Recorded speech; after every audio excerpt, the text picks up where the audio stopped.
পছন্দ করেন না, সাধারণভাবে চলাফেরা পছন্দ করেন, সাধারণ মানুষের মতো করে চলাফেরাকে পছন্দ করেন, কথা বলাকে পছন্দ করেন। শহীদ রাষ্ট্রপতি জিয়াউর রহমান, দেশনেত্রী বেগম খালেদা জিয়ার জ্যেষ্ঠ সন্তান, গণতান্ত্রিক আন্দোলনের আপসহীন নেতা, বিএনপির ভারপ্রাপ্ত চেয়ারম্যান জনাব তারেক রহমান উদ্বোধনী বক্তব্য রাখবেন। এই পর্যায়ে তাকে বক্তব্য রাখার জন্য সবিনয়ে অনুরোধ করছি। ধন্যবাদ টুকু। বিসমিল্লাহির রহমানির রহিম। বাংলাদেশ জাতীয়তাবাদী দল বিএনপির বর্ধিত সভায় উপস্থিত বিএনপির জাতীয় স্থায়ী কমিটির সম্মানিত সদস্যবৃন্দ, উপস্থিত প্রতিনিধিবৃন্দ, সারা দেশ থেকে আগত বিএনপির ডেলিগেটবৃন্দ এবং সারা দেশে বিএনপির লক্ষ কোটি কর্মী, সমর্থক, শুভার্থী, শুভাকাঙ্ক্ষীবৃন্দ, আসসালামু আলাইকুম। বাংলাদেশের গণতান্ত্রিকামী জনগণের আশা আকাঙ্ক্ষার প্রতীক বাংলাদেশ জাতীয়তাবাদী দল বিএনপির বর্ধিত সভা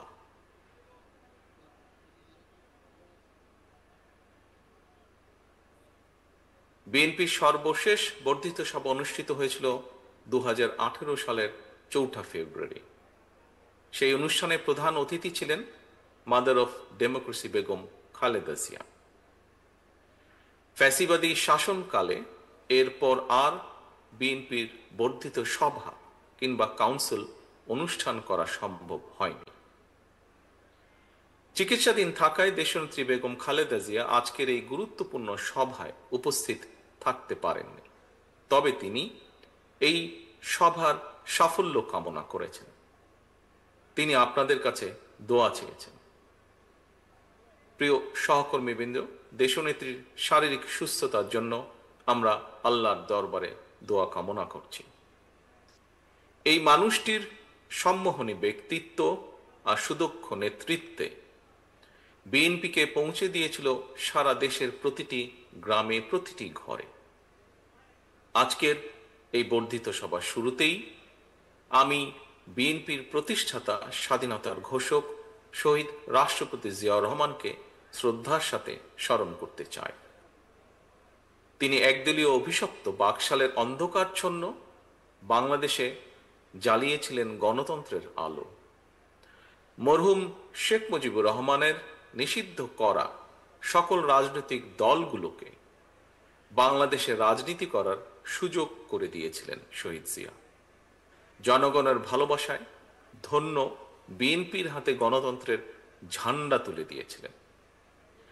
প্রিয় সহকর্মীবৃন্দ, বিএনপির জন্ম থেকে আজ পর্যন্ত গণতন্ত্র প্রতিষ্ঠা এবং স্বৈরাচার বিরোধী ধারাবাহিক আন্দোলনে যারা শহীদ হয়েছেন, আহত হয়েছেন, স্বজন হারিয়েছেন, যেসব পরিবার নিদারুণ দুঃখ কষ্টের মুখোমুখি হয়েছেন, যাদের ঘাম, শ্রম, মেধায় বিএনপি আজ আপামর জনগণের কাছে দেশের সবচেয়ে বিশ্বস্ত রাজনৈতিক প্রতিষ্ঠানে পরিণত হয়েছে, আজকের এই বর্ধিত সভার শুরুতেই আমি তাদের প্রত্যেকের অবদানকে কৃতজ্ঞতার সঙ্গে স্মরণ করতে চাই।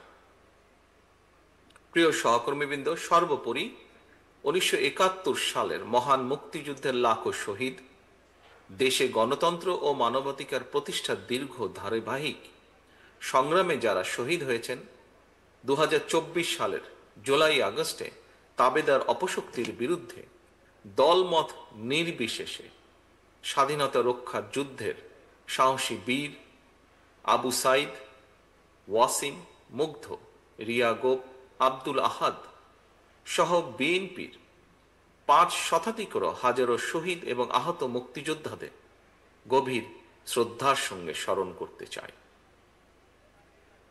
প্রিয় নেতৃবৃন্দ, হাজারো শহীদের আত্মত্যাগের মধ্য দিয়ে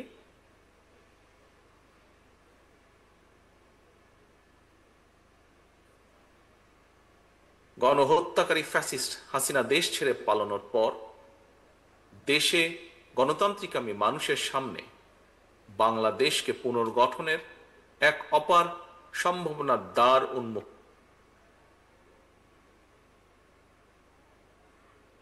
করার জন্য এরই মধ্যে যন্ত্র শুরু হয়েছে।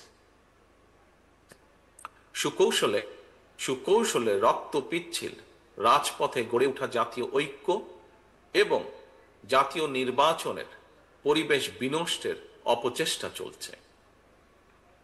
জাতীয় ঐক্য এবং জাতীয় নির্বাচনের পরিবেশ বিনষ্টের চক্রান্তের বিরুদ্ধে আমি আজ দেশের কৃষক, শ্রমিক জনতা, আলেম ওলেমা, পীর মাশায়েখ তথা সকল শ্রেণী পেশার মানুষকে, আপনারা আজ এখানে যারা উপস্থিত হয়েছেন, আপনাদের প্রত্যেকের মাধ্যমে তাদেরকে সতর্ক থাকার আহ্বান এবং অনুরোধ জানাই। যারা বাংলাদেশকে তাবেদার রাষ্ট্র বানিয়ে রাখতে চেয়েছিল, তাদের ষড়যন্ত্র কিন্তু এখনো থেমে নেই। সংস্কার কিংবা স্থানীয় নির্বাচন এসব ইস্যু নিয়ে জনগণের সামনে এক ধরনের ধূম্র জাল সৃষ্টি করা হচ্ছে। রাষ্ট্র এবং রাজনীতিতে সংস্কার একটি ধারাবাহিক প্রক্রিয়া। বিএনপির কাছে সংস্কারের ধারণা নতুন কিছু নয়। সরকারে কিংবা বিরোধী দলে বিএনপি যখন যে অবস্থানেই দায়িত্ব পালন করেছে, জনগণের আকাঙ্ক্ষাকে ধারণ করে সময়ের পরিপ্রেক্ষিতে সব সময় রাষ্ট্র, সরকার ও রাজনীতিতে প্রয়োজনীয় সংস্কার করেছে বিএনপি এবং করার চেষ্টা অব্যাহত রেখেছে। 1975 সালের 7ই নভেম্বরের পরে দেশে বহুদলীয় গণতন্ত্র প্রতিষ্ঠা, সংবিধানে ৫ম সংশোধনের মাধ্যমে মুক্তিযুদ্ধের আকাঙ্ক্ষার প্রতিফলন, 1991 সালে দেশে সংসদীয় সরকার প্রতিষ্ঠা, এই সবই ছিল রাষ্ট্র রাজনীতির ময়দানে যুগান্তকারী সংস্কার। এছাড়াও বিভিন্ন মেয়াদে রাষ্ট্র পরিচালনার দায়িত্বে থাকাকালে বিএনপি সরকার স্কুল কলেজে বিনা বেতনে মেয়েদের শিক্ষার সুযোগ সৃষ্টি, রাষ্ট্র ও সমাজে মুক্তিযোদ্ধাদের যথাযথ মূল্যায়ন নিশ্চিত করতে মুক্তিযুদ্ধ মন্ত্রণালয় প্রতিষ্ঠা, বিশ্বের তথ্য প্রযুক্তির সঙ্গে তাল মিলিয়ে বাংলাদেশকে প্রস্তুত রাখতে বিজ্ঞান এবং তথ্য প্রযুক্তি বিষয়ক মন্ত্রণালয় প্রতিষ্ঠা, প্রবাসী বাংলাদেশিদের কল্যাণ নিশ্চিত করতে প্রবাসী কল্যাণ ও বৈদেশিক কর্মসংস্থান মন্ত্রণালয় প্রতিষ্ঠা, সবগুলোই ছিল রাষ্ট্র ও সরকারে কয়েকটি গুরুত্বপূর্ণ সংস্কার। প্রিয় সহকর্মীবৃন্দ, এই ধরনের আরো বহু সংস্কারের উদাহরণ আমরা উপস্থাপন করতে পারব।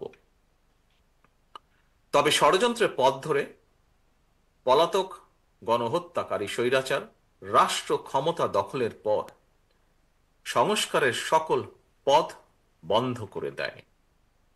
বাংলাদেশকে চিরতরে তাবেদার রাষ্ট্রে পরিণত করে রাখতে গত ১.৫ দশকে দেশের শিক্ষা ব্যবস্থাকে প্রায় ধ্বংস করে দিয়েছিল, দেশের প্রতিরক্ষা ব্যবস্থাকেও নাজুক করে তুলেছিল। টাকা পাচার আর লুটপাট চালিয়ে দেশের অর্থনীতিকে ভঙ্গুর করে দিয়েছিল। অকার্যকর করে দেওয়া হয়েছিল দেশের সকল সাংবিধানিক এবং বিধিবদ্ধ প্রতিষ্ঠান। জনগণের ভোটের অধিকারকে হরণ করে জনগণকে রাজনৈতিকভাবে ক্ষমতাহীন করে দিয়ে দেশের স্বাধীনতা সার্বভৌমত্বকে বিপন্ন করে তুলেছিল। এমন পরিস্থিতিতে রাষ্ট্র, সরকার এবং রাজনীতির গুণগত পরিবর্তনের লক্ষ্যে mother of democracy Begum Khaleda Zia 2017 সালে ভিশন 2030 দিয়েছিলেন। এরই ধারাবাহিকতায় 2022 সালে বিএনপি 27 দফা কর্মসূচি ঘোষণা করে।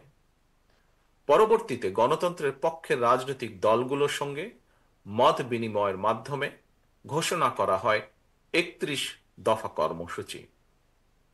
এই 31 দফা নিয়ে বর্তমানে বিএনপির উদ্যোগে সারা দেশে চলছে জনগণের সঙ্গে সংলাপ। প্রিয় সহকর্মীবৃন্দ, রাষ্ট্র, সরকার, রাজনীতি এবং রাজনৈতিক দল মেরামতের জন্য 31টি হলেও, দফা 31টি হলেও এর চূড়ান্ত লক্ষ্য একটি, এবং সেটি হল একটি নিরাপদ, গণতান্ত্রিক, মানবিক বাংলাদেশ বিনির্মাণ। ঠিক তেমনি এর উদ্দেশ্য একটি, সেটি হলো রাষ্ট্র ও সমাজে জনগণের রাজনৈতিক এবং অর্থনৈতিক ক্ষমতায়ন নিশ্চিত করা।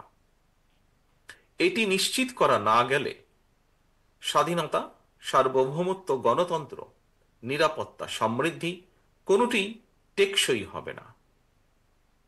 রাষ্ট্রের স্বাধীনতা এবং নিরাপত্তার জন্য জনগণের রাজনৈতিক ক্ষমতায়নের কোনোই বিকল্প নেই।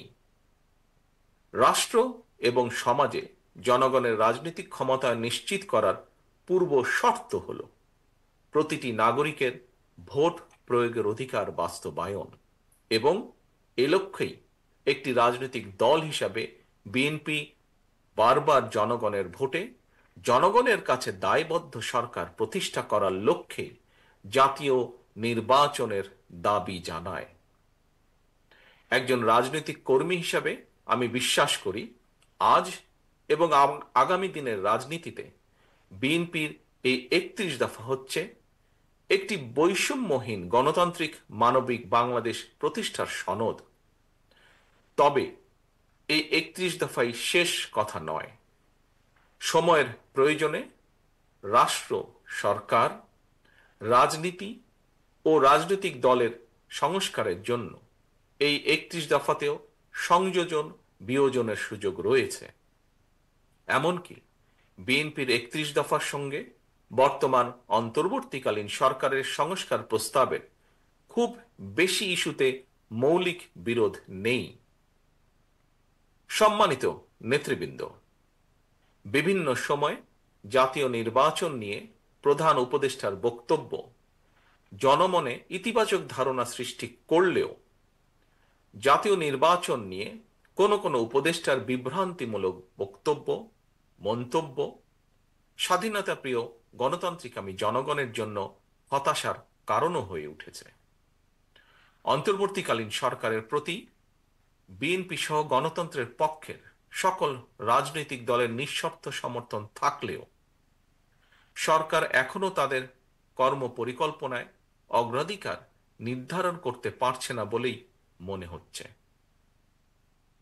সারা দেশে খুন, হত্যা, ধর্ষণ, চুরি, ছিনতাই, রাহাজানি বেড়েই চলেছে। বাজার সিন্ডিকেটের কবলে পড়ে নিত্য প্রয়োজনীয় দ্রব্যমূল্য নিয়ন্ত্রণহীন। বর্তমান অন্তর্বর্তীকালীন সরকার এখনো মনে হয় দেশের আইন শৃঙ্খলা পরিস্থিতির উপরে সম্পূর্ণ নিয়ন্ত্রণ প্রতিষ্ঠা করতে পারেনি। সরকার যেখানে বাজার পরিস্থিতি কিংবা আইন শৃঙ্খলা পরিস্থিতির নিয়ন্ত্রণে কাঙ্ক্ষিত সাফল্য অর্জন করতে পারছে না, সেখানে জাতীয় নির্বাচনের আগে স্থানীয় নির্বাচন অনুষ্ঠানের নামে কেন দেশের পরিস্থিতি আরো ঘোলাটে করতে চাইছে, এটি জনগণের কাছে বোধগম্য নয়। গণতান্ত্রিকামী জনগণ মনে করেন স্থানীয় নির্বাচন অনুষ্ঠিত হলে সেটি হবে সারা দেশে পলাতক স্বৈরাচারের দোসরদের পুনর্বাসনের একটি প্রক্রিয়া, যা সরাসরি গণ অভ্যুত্থান আকাঙ্ক্ষা বিরোধী। গণহত্যাকারী, টাকা পাচারকারী, দুর্নীতিবাজ মাফিয়া চক্রকে পুনর্বাসন প্রক্রিয়ার এই ফাঁদে বিএনপি পা দেবে না, বিএনপি পা দিতে পারে না। প্রিয় সহকর্মীবৃন্দ, বিএনপি জনগণের কাছে প্রতিশ্রুতিবদ্ধ আগামী জাতীয় নির্বাচনে বিএনপি জনরায় রাষ্ট্র পরিচালনার দায়িত্ব পেলে গণহত্যাকারী, মানবতা বিরোধী অপরাধীদের বিচারের মুখোমুখি করবে। অন্তর্বর্তীকালীন সরকারের প্রতি আহ্বান, সারা দেশে গণহত্যাকারীদের দোসর মাফিয়া চক্রকে পুনর্বাসনের স্থানীয় নির্বাচন অনুষ্ঠানের পরিকল্পনা থেকে সরে আসুন। অবিলম্বে আগামী দিনগুলোর জন্য অন্তর্বর্তীকালীন সরকারের সুনির্দিষ্ট কর্ম পরিকল্পনার রোডম্যাপ ঘোষণা করুন। গণহত্যাকারী মাফিয়া প্রধান হাসিনা দেশ ছেড়ে পালানোর পর এ পর্যন্ত বেশ অনেকগুলো নতুন রাজনৈতিক দলের আত্মপ্রকাশ ঘটেছে। বহুদলীয় গণতন্ত্রে বিশ্বাসী বিএনপি সকল নতুন রাজনৈতিক দল ও সংগঠনকে স্বাগত জানায়। তবে নির্বাচনের মাধ্যমে গ্রহণ কিংবা বর্জনের চূড়ান্ত সিদ্ধান্ত জানাবে জনগণ। সুতরাং প্রতিটি দলের অংশগ্রহণ একটি অবাধ ও সুষ্ঠু নির্বাচন, জাতীয় নির্বাচন অনুষ্ঠানের লক্ষ্যে সবার আগে নির্বাচন কমিশনকে প্রস্তুত রাখতে হবে। দেশে একটি অবাধ এবং সুষ্ঠু নির্বাচন অনুষ্ঠানের জন্য নিরপেক্ষতাই হচ্ছে অন্তর্বর্তীকালীন সরকারের সবচেয়ে বড় পুঁজি।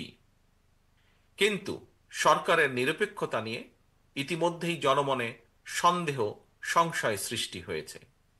নিজেদের নিরপেক্ষতা বজায় রাখতে আমি বাংলাদেশ জাতীয়তাবাদী দলের পক্ষ থেকে অন্তর্বর্তীকালীন সরকারের প্রতি আরো সতর্কতা অবলম্বনের আহ্বান জানাই। প্রিয় নেতৃবৃন্দ, এবার আমি সারা দেশে বিএনপির নেতাকর্মী, বিশেষ করে এই বর্ধিত সভায় আপনারা যারা উপস্থিত হয়েছেন, উপস্থিত নেতৃবৃন্দের উদ্দেশ্যে কয়েকটি কথা বলতে চাই। দীর্ঘদিন থেকে আমি আপনাদের কাছে শারীরিকভাবে দূরে থাকলেও যোগাযোগ এবং কর্ম পরিকল্পনার মাধ্যমে আমি কখনোই আপনাদের কাছ থেকে দূরত্ব অনুভব করিনি। আমার মনে হয় এখানে উপস্থিত যারা আছেন প্রায় প্রত্যেকের সঙ্গেই আমার অন্তত কম বেশি কথা হয়েছে, কথা হয়, টেক্সট মেসেজে আদান প্রদান হয় টেক্সট। তবে আজ এখানে আপনাদের সবাইকে একত্রে পেয়েছি, সেজন্য আমি অত্যন্ত সৌভাগ্যবান, অত্যন্ত আনন্দিত। আপনাদের সকলকে অভিনন্দন। আমি বিশ্বাস করি যে দলে আপনাদের মতন ত্যাগী এবং সাহসী নেতাকর্মী রয়েছেন, সেই দলকে কোনো স্বৈরাচারী দমিয়ে রাখতে পারে না। প্রিয় নেতৃবৃন্দ, আমরা এমন একটি বাংলাদেশ গড়তে চাই যে দেশে মুসলমান, হিন্দু, বৌদ্ধ, খ্রিস্টান তথা দল, মত, ধর্ম, বর্ণ নির্বিশেষে সবাই সমান অধিকার ভোগ করবেন। 55,000 বর্গমাইলের এই বাংলাদেশ ভূখণ্ডে বসবাসকারী আমাদের সকলেরই একটি পরিচয়, আমরা বাংলাদেশী। প্রিয় সহকর্মীবৃন্দ, পররাষ্ট্রনীতির ক্ষেত্রেও বিএনপির দৃষ্টিভঙ্গি সুস্পষ্ট। বিএনপি মনে করে বর্তমান বিশ্বে স্থায়ী শত্রুমিত্র বলে কিছু নেই, বরং একটি দেশের সঙ্গে অপর দেশের সম্পর্ক হবে পারস্পরিক স্বার্থ রক্ষা, প্রয়োজন এবং ন্যায্যতার ভিত্তিতে।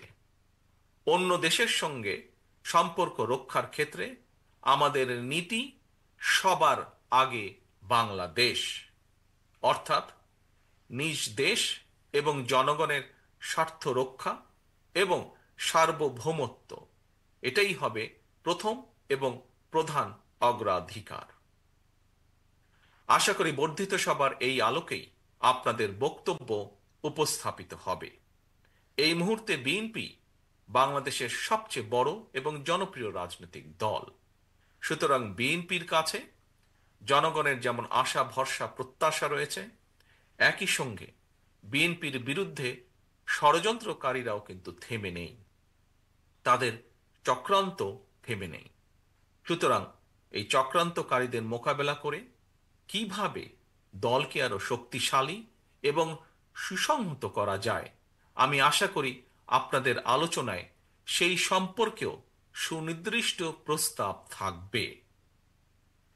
প্রিয় সহকর্মীবৃন্দ, সারা দেশে তৃণমূল পর্যায়ের কৃষক, শ্রমিক, দরিদ্র, মেহনতি, স্বল্প আয় কিংবা মধ্যবিত্ত, নিম্ন মধ্যবিত্ত, পাশাপাশি ছাত্র ছাত্রী, তরুণ তরুণী তথা সকল শ্রেণীর পেশার মানুষের স্বার্থ রক্ষা এবং জীবন উন্নয়নে আপনাদের নিজ নিজ এলাকা ভিত্তিক কি ধরনের পদক্ষেপ নেওয়া যায়, আশা করি আপনাদের বক্তব্যে সেই বিষয়গুলো উঠে আসবে।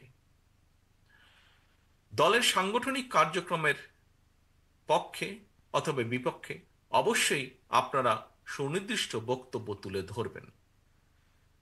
তবে এই বিষয়ে আপনাদের দৃষ্টি আকর্ষণ করে বলতে চাই, সেটি হলো বিএনপি একটি বৃহৎ পরিবার। এই পরিবারে নানা বিষয়ে আমাদের মতের অমিল থাকতেই পারে। সুতরাং বক্তব্য দেওয়ার সময় ব্যক্তিগত পর্যায়ের বিরোধকে এড়িয়ে যাওয়াই বাঞ্ছনীয় বলে আমি মনে করি। আমরা সবাই আমাদের ঐক্যের শক্তির সক্ষমতা সম্পর্কে অবহিত। সহকর্মীবৃন্দ, ঐক্যই আমাদেরকে বারবার বিজয় আর সফলতা এনে দিয়েছে। সুতরাং আমাদের অবশ্যই খেয়াল রাখা অত্যন্ত জরুরি, আলোচনা সমালোচনা যেন নিজেদের মধ্যেকার ঐক্য বিনষ্টকারী কিংবা দলের ক্ষতির কারণ না হয়। আরও একটি বিষয় আমি আপনাদের দৃষ্টি আকর্ষণ করে বলতে চাই, নেতা নেত্রীদের সম্পর্কে আপনারা বক্তব্য দেবার সময় দয়া করে প্রশংসা সূচক শব্দ চয়নের ক্ষেত্রে আরও বেশি সতর্কতা, বুদ্ধিমত্তা এবং পরিমিতের বোধের পরিচয় দেবেন আপনারা। সারা দেশে বিএনপির সর্বস্তরের নেতাকর্মী, সমর্থক ভাই ও বোনেরা, গত ১.৫ দশকে সারা দেশে বিএনপি সহ গণতন্ত্রের পক্ষে বিভিন্ন দল ও মতের নেতাকর্মীদেরকে অবর্ণনীয় নির্যাতন, নিপীড়ন সহ্য করতে হয়েছে। কেবল বিএনপিরই প্রায় ৬০ লক্ষেরও বেশি নেতাকর্মীর বিরুদ্ধে ১.৫ লাখ রাজনৈতিক হয়রানিমূলক মামলা দেওয়া হয়েছে। বিএনপির কেন্দ্রীয় নেতা ইলিয়াস আলী, কমিশনার চৌধুরী আলমের মতন অনেক নেতাকর্মীরা আজ পর্যন্ত নিখোঁজ খুঁজে পাইনি আমরা। শুধুমাত্র বিএনপি করার অপরাধে হাজার হাজার নেতাকর্মী সমর্থককে গুম, খুন, অপহরণ করা হয়েছে। তবুও বিএনপির নেতাকর্মীরা কেউ দল ছেড়ে যাননি, স্বৈরাচার সঙ্গে করেনি আপোষ। আপনাদের এই সৎসাহস এবং সততার কারণে বিএনপি আজ শুধু একটি সাধারণ রাজনৈতিক দলই নয়, বরং দেশের গণতান্ত্রিকামী স্বাধীনতাপ্রিয় জনগণ বিএনপিকে বাংলাদেশের স্বাধীনতা সার্বভৌমত্বের ভ্যানগার্ড হিসেবে বিশ্বাস করে। এটি একজন রাজনৈতিক কর্মীর জন্য নিঃসন্দেহে একটি বিরাট বড় প্রাপ্তি। এ কারণেই দলের সর্বস্তরের প্রতিটি নেতাকর্মীকে আরো বেশি দায়িত্বশীলতার পরিচয় দিতে হবে, আচরণে হতে হবে আরো বেশি সতর্ক এবং সংযত। তবে দেশের পরিবর্তিত পরিস্থিতিতে কোটি কোটি নেতাকর্মী সমর্থকদের এই বৃহৎ রাজনৈতিক দলের কোনো কোনো নেতাকর্মী হয়তো নিজের প্রতি সুবিচার করতে পারেননি। তাই আমি আপনাদেরকে আবারও বিএনপির প্রতিষ্ঠাতা, স্বাধীনতার ঘোষক শহীদ রাষ্ট্রপতি জিয়াউর রহমানের একটি বার্তা স্মরণ করিয়ে দিতে চাই। শহীদ জিয়া বলেছিলেন, ব্যক্তির চেয়ে দল বড়, দলের চেয়ে দেশ বড়। দলের প্রতি আপনাদের প্রতিটি নেতাকর্মীর দীর্ঘদিনের সীমাহীন ত্যাগ তিতিক্ষা আমি গভীরভাবে উপলব্ধি করি।